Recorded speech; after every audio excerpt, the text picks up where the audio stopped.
le Graal dans l'éducation, dans la formation, c'est la personnalisation des apprentissages et c'est quelque chose, que l'on a commencé à sur lequel on a commencé à travailler il y a très, très, très longtemps, aux éditions Magnard et sur un projet qui s'appelait la cartographie des savoirs, qui a donné lieu à un produit qui était lancé, de tenez-vous bien, en 1991.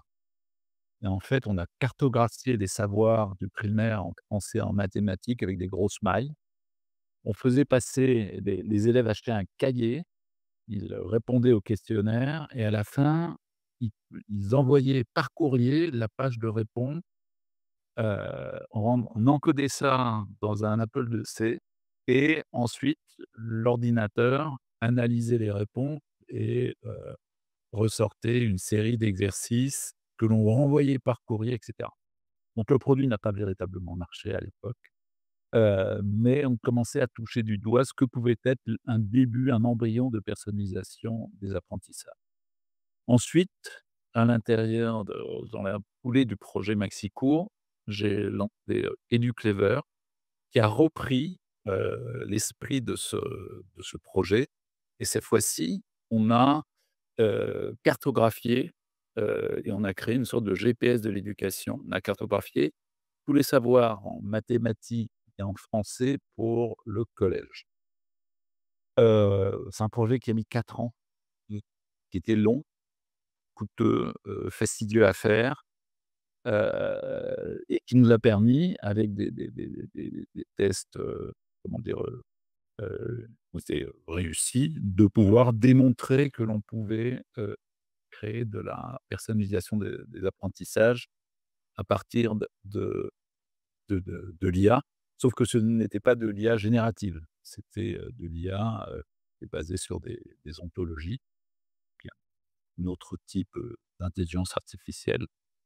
Heu, mais ce qui s'est passé, c'est que, l'IA est est vraiment magique, c'est-à-dire l'IA générative. Heu, Tout d'abord, en reprenant quelques chiffres sur le marché du e-learning. Le marché du e-learning est un marché qui commence à être mature et on est en face d'une croissance de près de 20 par an.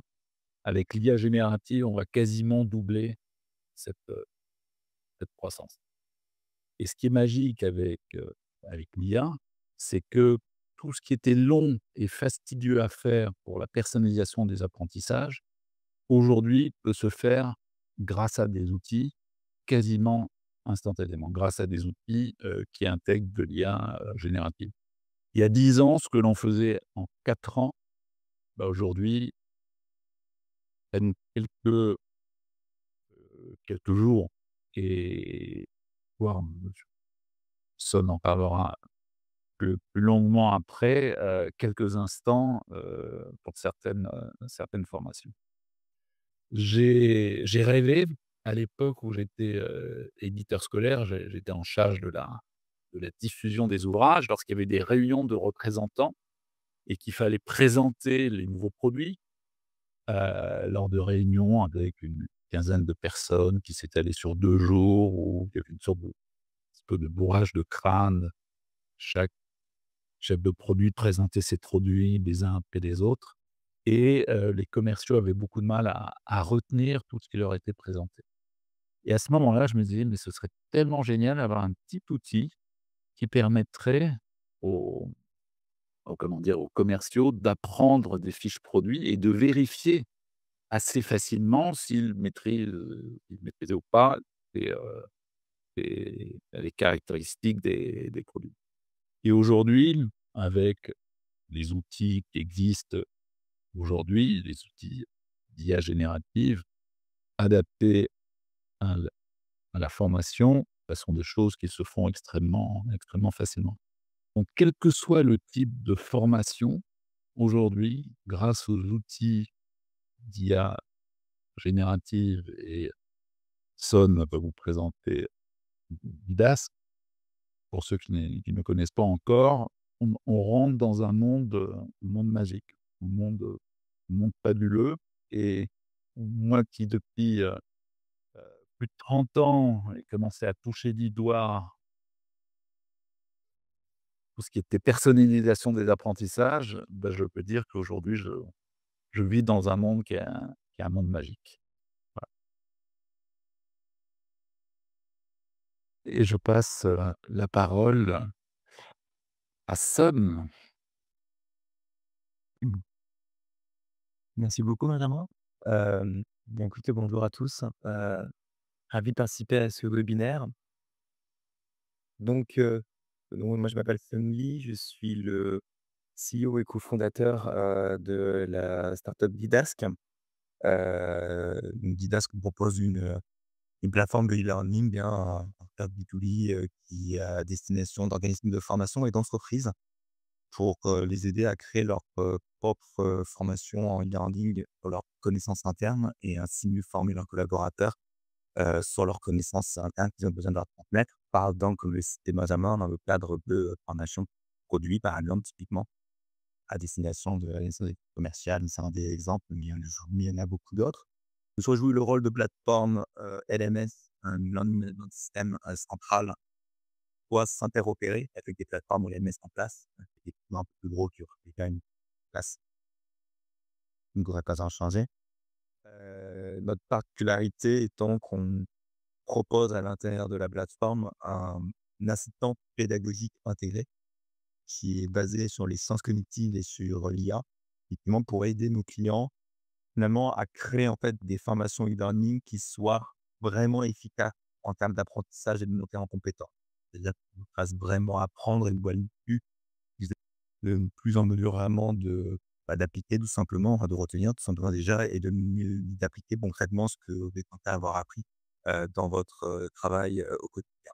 Nous, on s'intéresse vraiment à l'efficacité en fait, un final de l'apprentissage. Alors ça vient du fait, c'est un peu notre particularité sur ce marché et ça vient du fait qu'on est nous-mêmes une équipe de chercheurs à la base, hein. Donc moi j'ai fait mes études et ma thèse à l'École normale supérieure de David-Ulm, qui est donc on va de travaux de recherche à la fois en économie d'éducation sur les sujets de contexte éducatif et inégalité scolaire, mais également en sciences cognitives, hein, sur les questions des mécanismes de l'apprentissage. Hem, j'ai, également travaillé pendant plusieurs années chez Grand Stratégie en tant que, donc dans les services du Premier ministre, en tant qu'expert éducation et formation et donc voilà, c'est vraiment, un engagement, une passion de longue date sur ces sujets de comment aider n'importe qui à vraiment monter en compétences efficacement tout au long de sa vie et ce qui a fait naître Didasque, alors pour le départ, c'est un engagement initial. Donc quand je suis arrivé à l'ENSUM, j'avais monté une association, pour l'égalité des chances. On faisait du tutorat en quelqu'un pour des lycéens les plus populaires et donc j'avais certifié des étudiants de l'ENS qui acceptaient d'être bénévoles pour aller donner des cours, à tous ces jeunes qu'on accompagnait et le premier constat très rapide que j'ai fait, c'est qu'on était globalement tous très mauvais dans les cours qu'on donnait. Tout simplement, quand on était expert de nos sujets, comme personne, passionné, mais qu'en fait, il suffit pas d'être passionné et de maîtriser son sujet pour être capable de le transmettre efficacement. En tout cas, de faire en sorte quand même que les lycéens avec qui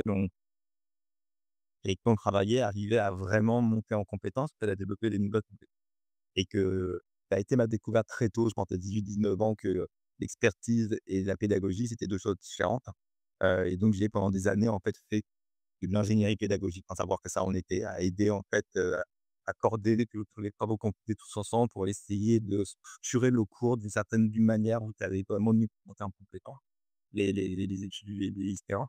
Ça a bien marché au bout de quelques années et ce qui est plus intéressant dans l'histoire, c'est qu'on a eu besoin de passer à l'échelle au bout d'un moment, donc un peu comme beaucoup d'entreprises qui ont besoin au bout d'un moment de former beaucoup plus de collaborateurs et donc on a eu besoin du e-learning pour faire ça, parce qu'on voulait passer de 100 à 2000 élèves à accompagner et qu'on ne pouvait pas en accompagner autant avec la même intensité en faisant du présentiel ou de la quasi virtuelle.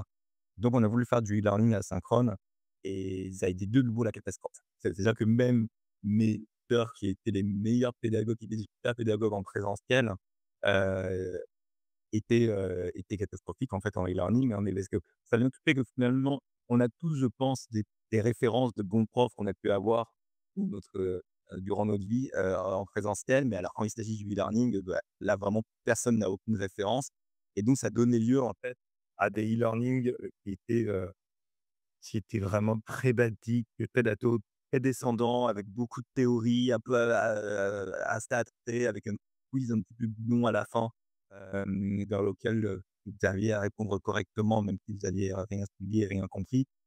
Parce que des e-learning qu'on a tous pu connaître, dans notre vie. Et en fait, ce qu'on a fait du coup avec mes collègues à l'époque, c'est qu'on a essayé de monter notre propre solution en se disant: «Est-ce qu'on peut essayer du coup de faire une solution qui va intégrer une approche pédagogique bien portée et faire en sorte que nos tuteurs qui soient experts de leur sujet n'aient pas besoin de savoir comment s'y prendre sur le plan pédagogique et que ça les aide à produire par eux-mêmes, enfin, facilement et rapidement, quelque chose qui soit vraiment qualitatif sur le plan pédagogique». Et ça a très on a réussi à faire un point de ça, ça a très bien marché et c'est ce qui nous a fait dire que, il y avait un besoin sur ce marché qui était plus large, hein, parce qu'en réalité, l'histoire que je vous raconte, c'est la réalité aussi à l'échelle de toutes les entreprises, qui souvent, vont pouvoir transmettre leurs connaissances internes vont reposer uniquement, sur leurs externités internes, qui sont des gens, qui maîtrisent leur sujet, mais qui ne sont pas nécessairement des bons pédagogues, qui savent encore moins créer des choses efficaces en e-learning. Et donc on a voulu, créer cette solution, heu, pensée à partir des sciences cognitives, et de l'IA pour que finalement un expert n'a rien d'autre à faire que à mettre sa matière brute, ça peut être un PDF, de ne plus parler à la machine et que notre solution va faire tout le travail de prendre ça et de le découper, de le transformer en un e-learning qui respecte beaucoup mieux toutes les recommandations de la recherche scientifique pour réaliser un véritable ancrage, une véritable appropriation, heu, des, heu, des connaissances. Hem, le mieux, c'est de vous montrer en direct sur un exemple concret. Je pense que, ce serait quand même plus sympa pour vous aider à vous rendre compte de ce que ça donne. Donc je vais vous partager mon écran.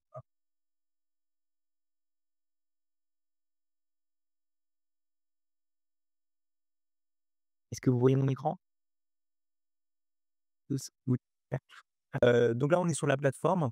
Donc voilà, c'est une plateforme LMS complète encore une fois. En tant qu'apprenant, vous allez retrouver votre espace avec les formations auxquelles vous avez accès, un catalogue, l'administration pour, gérer les utilisateurs et cetera, le studio, là où vous allez créer, où les experts métiers vont venir créer leur rendu de formation. Mais ce que je vais faire, c'est que je vais juste d'abord me concentrer sur le rendu final d'une formation, que vous compreniez ce que je veux dire par une formation qui respecte plus les recommandations de la recherche pour bien apprendre. Je vais prendre cet exemple qui est un petit exemple, de formation créée par, l'un de nos clients qui est une institution en fait dont les employés sont beaucoup des travailleurs sociaux qui vont travailler directement avec des familles, et des personnes en situation de difficulté sociale et qui a des besoins de mieux les former sur les problématiques de surendettement, comment bien gérer les situations de surendettement auprès de ces ménages.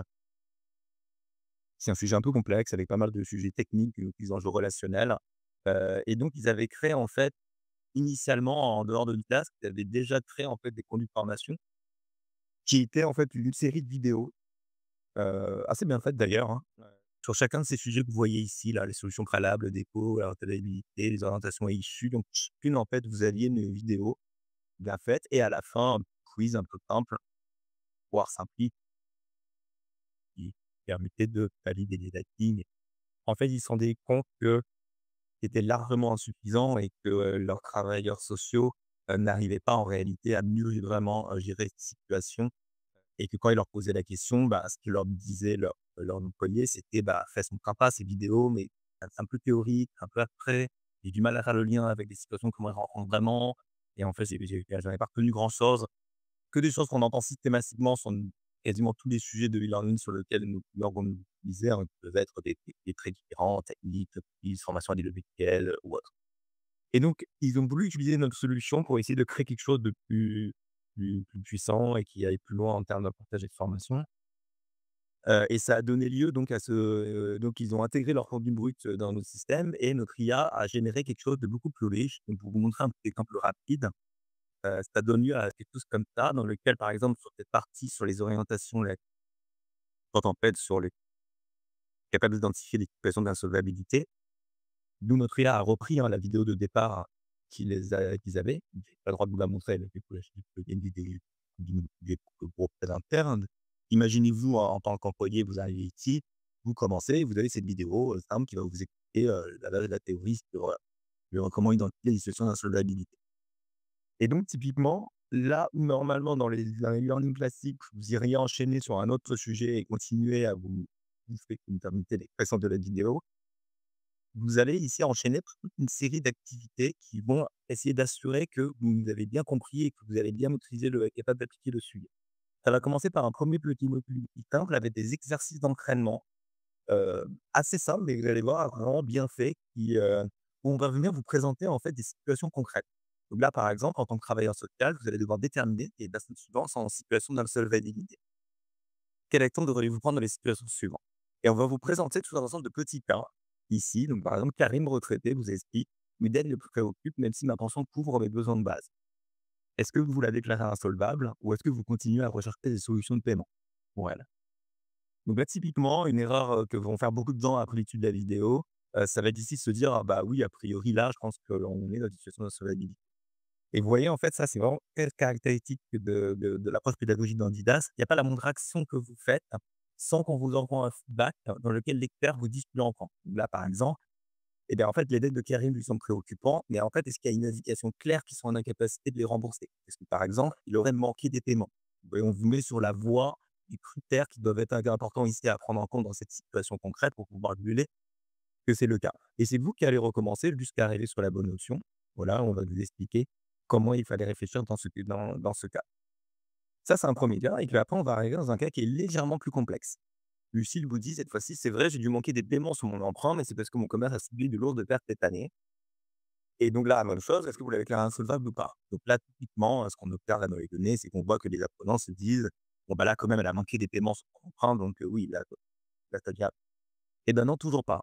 En fait, on pourrait penser que ça suffit à caractériser l'insolvabilité, mais en fait, le fait qu'on ait, des, perspectives d'amélioration, à moyen terme fait qu'on peut éviter, en fait, la situation d'insolvabilité ici et continuer, en fait, à rechercher des solutions de paiement.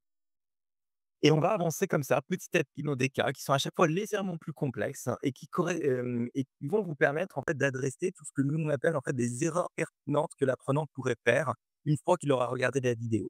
Et ce qui est important de comprendre, c'est que tout ce que je vous montre là est produit automatiquement par notre IA.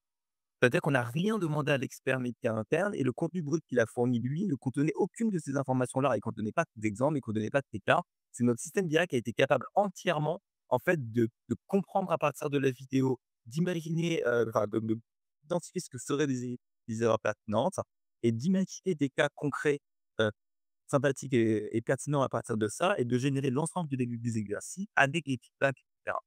Avec toute cette dimension aussi de progressivité, on avance petit à petit dans des cas de plus en plus complexes pour vraiment bien traiter aussi les problématiques de surcharge mentale, pour y aller vraiment, progressivement et créer ce qu'on appelle en pédagogie généralement une sorte d'escalier pédagogique. Voilà, là vous arrivez au bout de l'exercice et après vous allez avancer sur un deuxième exercice où là on va essayer de mettre en pratique aussi un autre aspect qui est là maintenant vous avez une connaissance sur endettement à convoquer et donc vous allez devoir essayer sur ce cas concret d'essayer de comprendre comment est-ce qu'il faut faire les choses et dans quel ordre il faut les faire. Ça, c'est un premier exemple. On va avancer comme ça vers ce module, sur ce module avec plein de petits exercices ici qui vont vous permettre qui vont nous permettre de nous assurer que l'apprenant a bien compris les essentiels et les fondamentaux de la vidéo. Et après, on va arriver sur un deuxième niveau de difficulté, avec ce qu'on appelle ici l'activité corrigée, qui va être une véritable étude de cas, ici. Et donc là, par exemple, on vous donne un brief. Donc là, Julien a d'importantes dettes, notamment des crédits bancaires et un prêt auto. Il n'a pas de travail actuellement et son handicap l'empêche de trouver un nouveau travail à moyen terme. Les économies sont sa seule source de revenus et par ailleurs, il est propriétaire d'une maison. Est-ce que vous le déclarez insolvable? Pouvez-vous procéder à une demande judiciaire? Et devez-vous effacer ces dettes et si oui, lesquelles? Et donc là, ce que je vais faire, c'est que je vais devoir construire une réponse complète. Donc, c'est pas des réponses préfaites, hein, c'est plus difficile. Et ça va demander de je vais essayer de le faire là. Pour l'exemple, on peut même s'enregistrer en audio, je vais vous montrer. Oui, je pense qu'il faut déclarer Julien insolvable ici, probablement procéder à une vente judiciaire de sa voiture et oui, j'effacerai l'ensemble de ses, crédits bancaires.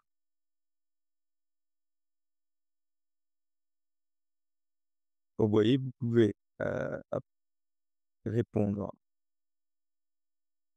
Ouais, vous pouvez répondre ici, à l'oral et ensuite vous pouvez écrire tout simplement votre réponse et ensuite on va l'envoyer au code. Alors c'est quoi le code? En fait, vous voyez ce genre d'activité et d'études de cas, c'est précisément le genre de choses qui manquent en e-learning généralement. En fait, on sent bien que c'est ce genre de choses qui vont faire monter en compétences et qui vont vous faire apprendre. Quand vous allez essayer de résoudre pourquoi est-ce qu'on le fait jamais en e-learning? Est-ce que c'est une tannée en termes de correction? Si vous deviez faire ça et que vous devez corriger ça après à chaque étape, pour chaque nouveau chapitre là, d'avoir des productions comme ça et que vous devez le corriger pour éventuellement les centaines de personnes que vous avez à former, voire les milliers, évidemment, ça, c'est strictement impossible et donc c'est pour ça qu'on le fait jamais et c'est pour ça que les e-learning se transforment en des choses généralement très descendantes, heu, top down et donc qu'est-ce qu'on a fait nous? On a fait en sorte que notre IA soit également capable ici, vous voyez, d'intervenir côté apprenant.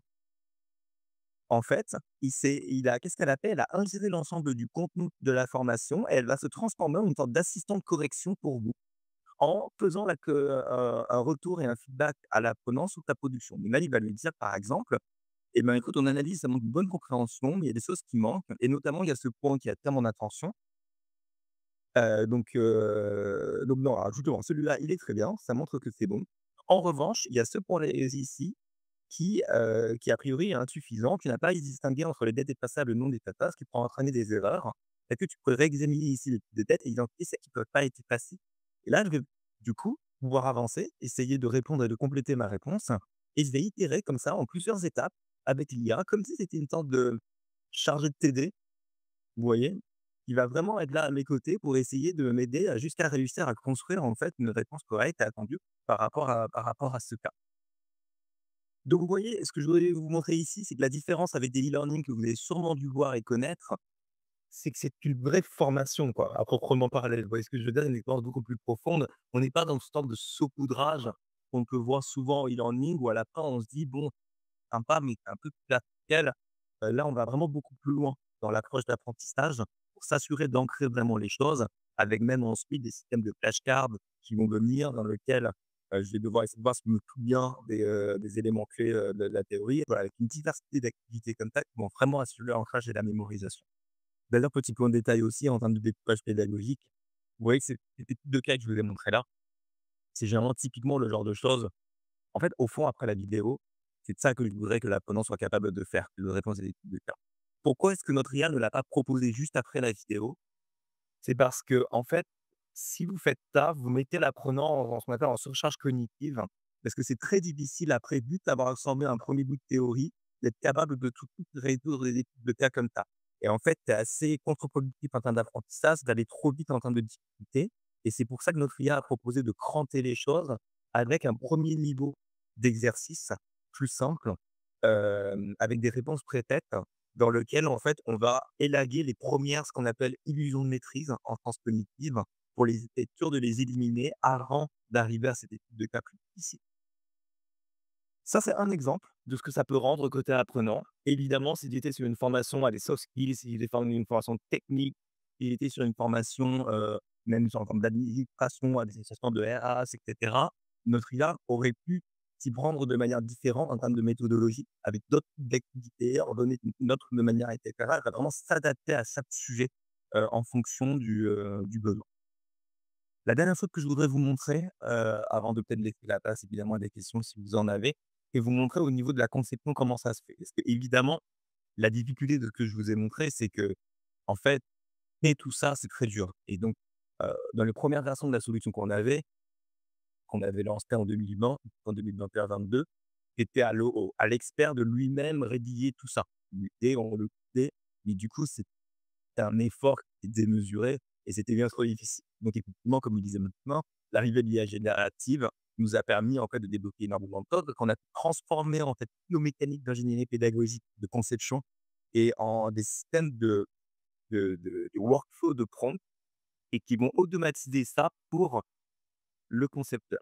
Donc, je vais juste vous montrer un petit exemple rapide, mais là, ce que je vais faire pour aller jusqu'au bout de l'exemple, et j'ai vu la partie studio là de conception, hein, donc derrière le rideau et en fait, quand vous allez créer un module, donc vous avez par exemple là, ce que je vais faire, c'est que j'ai juste copié-collé ce qui était en fait le transcript de la vidéo qui était le point de départ là, que nous avait fourni le client, justement sur le surendettement. Donc vous voyez, hein, c'était un petit texte qui était pas très long, avec aucun exemple, hein, mais uniquement, la théorie sur ce point-là et en fait, je les ai juste insérer ce texte, après j'ai différentes options, donc vous n'êtes pas obligé de les utiliser et je vais lancer les choses. Voilà. Et là, il faut vous imaginer qu'on a encodé tout le cerveau de nos ingénieurs pédagogiques super formés aux sciences cognitives et en fait, c'est une forme d'assistant ingénieur pédagogique virtuel qui fait le travail là et donc là, ce que vous voyez pas qui se passe derrière la machine, c'est qu'elle itère en fait avec OpenAI, avec Claude, avec les différentes LLM pour lui poser des questions en fonction de par exemple, quel type de connaissances tu as dit, des soft skills. Là, il lui répond en fonction de ça, il dit: «D'accord, bon, bah, dans ce cas-là, tout le question que j'ai besoin de te poser, c'est et tu peux m'analyser ce texte et me dire est-ce que» et en fait, en fonction de la réponse, progressivement, il va faire tout un travail de conception pédagogique. Donc là, il va le découper en ce qu'on appelle des granules. C'est ce que vous voyez ici. Chaque granule va correspondre à un objectif pédagogique que notre IA considère comme important dans le contenu de cette vidéo, à maîtriser. Par exemple, il va dire: OK, si je veux vraiment faire en sorte qu'un apprenant maîtrise bien, il faudrait que je commence à m'assurer que les apprenants comprennent bien que le surendettement est une situation où les dettes s'accumulent, donc le pouvoir payer est plus courant et qui va nécessiter un diagnostic social et équilibré, par exemple. Et après, ce qu'il va faire typiquement, c'est qu'il va se dire à chaque notre IA va se dire à chaque fois: «Bon, une fois que j'aurai transmis cette connaissance, est-ce que mes apprenants risquent déjà à ce stade de faire une erreur d'interprétation, une erreur d'application de ce point?» Et si c'est le cas, il va créer une granule ici qui est une granule en fait d'erreur où il va se dire: «Bah là, les apprenants non formés risquent de confondre les ressources avec les revenus mensuels». Et au lieu de ça, il devrait inclure également les aides sociales et aux sources de revenus pour avoir une vision complète de la situation. C'est un découpage en termes d'objectifs pédagogiques, qui sont typiquement le genre de choses qu'un externe métier lambda, ne ferait pas parce que trop prise de tête pour lui généralement, il a juste envie de transmettre des connaissances. Voilà, il va faire ce découpage entier et après, pour chaque granule que vous voyez ici, notre système va créer, va comprendre quel est le contenu optimal pour pouvoir le transmettre et commencer à créer une première version de l'ensemble du contenu. Donc là, vous voyez, hein, le cours est déjà écrit. Il a déjà créé, aussi les exercices de mise en application, pour pouvoir le tester et en fait, tout ça, c'est des éléments qu'après je peux reprendre, je peux tout modifier, corriger, éventuellement m'aider même de l'IA pour les modifications et donc, bah, ce que je vais faire, vous savez quoi? C'est même vous montrer directement ce que ça rend. On va le faire ensemble, comme ça vous allez voir et je m'arrêterai sur ça, ici, là. C'est la diffusion, voilà. Ce que je vous montre là, c'est le module qui vient d'être créé là, en quelques minutes ensemble et donc vous voyez, vous avez déjà tout qui est déjà fait, mis en forme avec des explications, des messages qui est bien fait. Il a éliminé en fait du contenu de la vidéo tout ce qui lui semblait un peu superflu.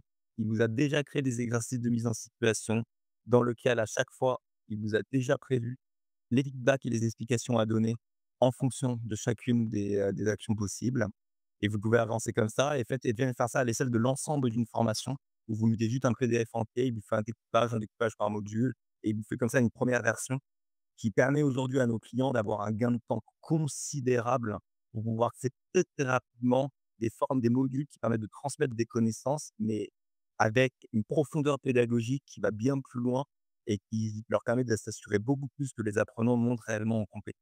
Et on a d'excellents retours de la part des apprenants. Ils disent souvent, mais c'est la première fois avec Didas que j'ai l'impression avec un e-learning d'apprendre pour de vrai et où c'est pas superficiel et un peu abstrait et théorique. Voilà, je vous remercie. Bravo Sol, merci beaucoup. Heu, depuis qu'on te connaît, on voit la société progresser. Alors attends, je vais me cou j'ai coupé mon micro. Ah pardon. Oui, depuis qu'on te voit, on voit la société, progresser en forte croissance de manière admirable et on a l'habitude de dire, c'est presque dommage parce que tous tes clients qui dans des entreprises de taille conséquence, t'achètent pour l'économie de temps et du coup, de création de la formation. Juste pour, la rétention et le plaisir des apprenants donc c'est un bon problème pour toi mais bravo en tout cas. Je vous propose de passer aux questions. Et si vous avez une question, levez la main, dans le call. Peut-être juste, pour réagir à ce que tu viens de dire Thomas, c'est intéressant.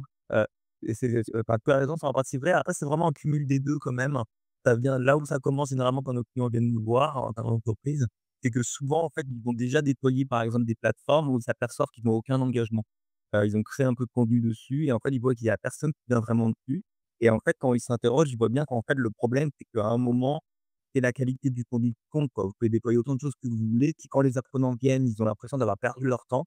En fait, bah, ils reviennent plus et donc c'est souvent des clients qui se rendent compte qu'à un moment, en fait, il faut qu'ils arrivent à proposer des choses qui soient où les apprenants ont vraiment pas l'impression de perdre leur temps dessus et heu et qui leur permettent de faire ça, rapidement et facilement. C'est vraiment la combinaison des 2 généralement, aujourd'hui notre succès. Et oui, j'ai pas donné de titre, hein, mais donc depuis 3 ans, on a déployé cette plateforme avec IA et qu'elle s'améliore constamment.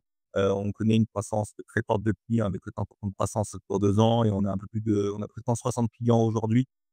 Et entreprises et organismes de formation et on est une équipe, on est passé d'une vingtaine à près de 80 personnes dans l'équipe aujourd'hui. Excellent. Et finalement, l'avenir que tu proposes à tes clients, c'est aussi heu, de d'accélérer le rythme d'interaction, entre les besoins de formation et les formations. Un directeur commercial réalise que, ses sales sont, légers sur un sujet. On n'est pas obligé de passer par un processus très long de validation de la formation auprès des RH, heu, les blocages d'un budget, sélection d'un prestataire et cetera. Là, c'est vite avec le corpus, de savoir de l'entreprise. Ouais, ouais, tout à fait, en fait, bah, l'une des forces, c'est que en fait, vous avez compris, hein, c'est une plateforme où qu'on a fait, c'est qu'on a embeddé dans la technologie toute la partie ingénierie pédagogique et donc ça permet à des gens qui sont des experts métiers, en fait, typiquement un directeur commercial qui a besoin de transmettre, de pas avoir besoin de passer nécessairement par toute la case prestataire d'ingénierie pédagogique. Il est directement empowered, c'est l'express, où il peut lui-même, en fait, directement créer quelque chose qui soit vraiment de qualité. Alors, ça veut pas dire, hein, que pour le coup, les équipes d'ingénieurs pédagogiques, formation, de nos clients ont un rôle, important à jouer dedans parce que justement, ils accompagnent du coup beaucoup les équipes métiers pour s'approprier, la solution, comprendre comment ils peuvent faire un peu mieux. Elles arrivent de tester aussi parfois en soutien pour pouvoir apporter quelques modalités complémentaires. Donc il y a évidemment des choses que notre IA ne produit pas. Par exemple, notre IA est encore capable de produire des vidéos en motion design, ce genre de choses à très haute valeur aussi ajoutée bien évidemment, mais sur lequel, du coup, ils vont pouvoir consacrer leur temps, justement et éviter d'avoir à passer énormément de temps sur des choses, bah, simples que notre solution est déjà capable de faire.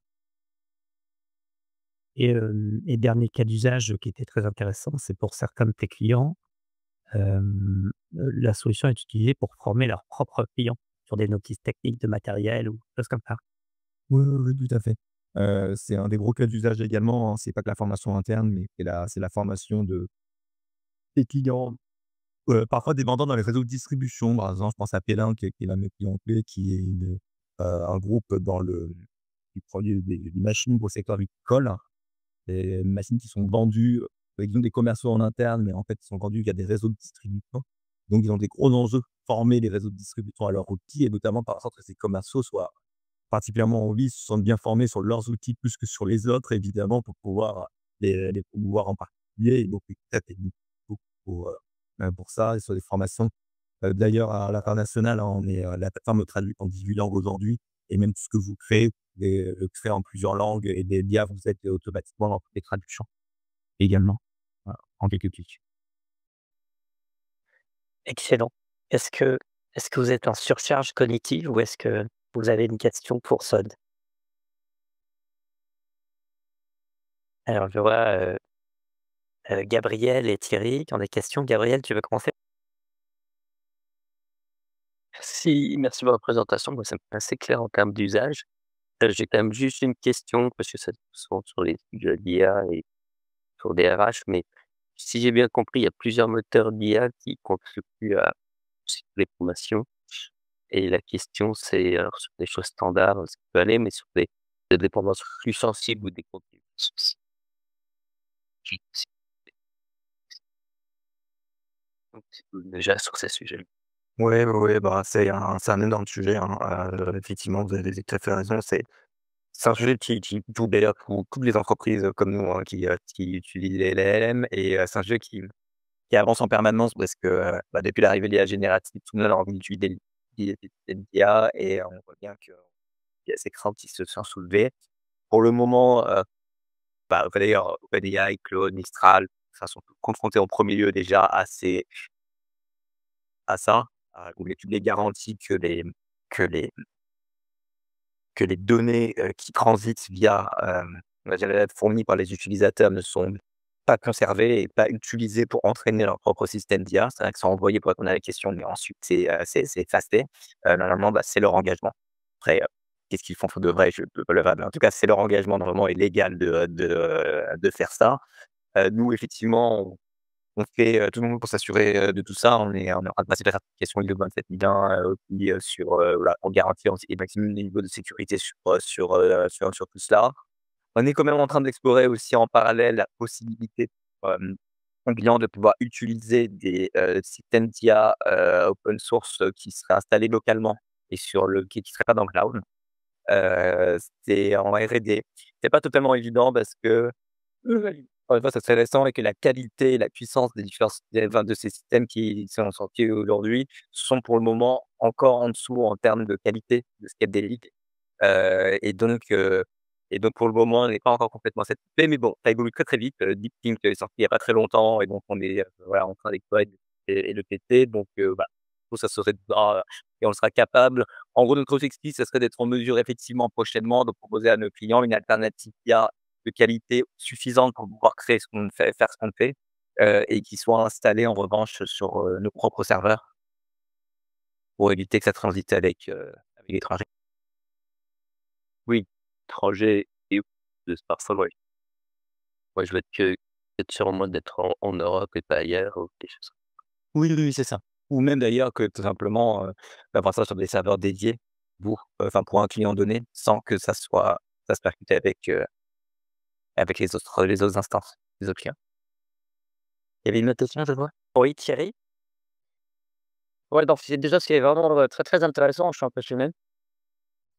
Une question un peu d'architecture que je vais est-ce que sur quelle brique, si c'est pas confidentiel, sur quelle brique, logicielle vous appuyez? J'imagine que vous n'avez pas toujours, développé de track indépendamment du logiciel, sur quelle IA vous appuyez? Est-ce que c'est sur un acteur du genre Mistral ou quelque chose?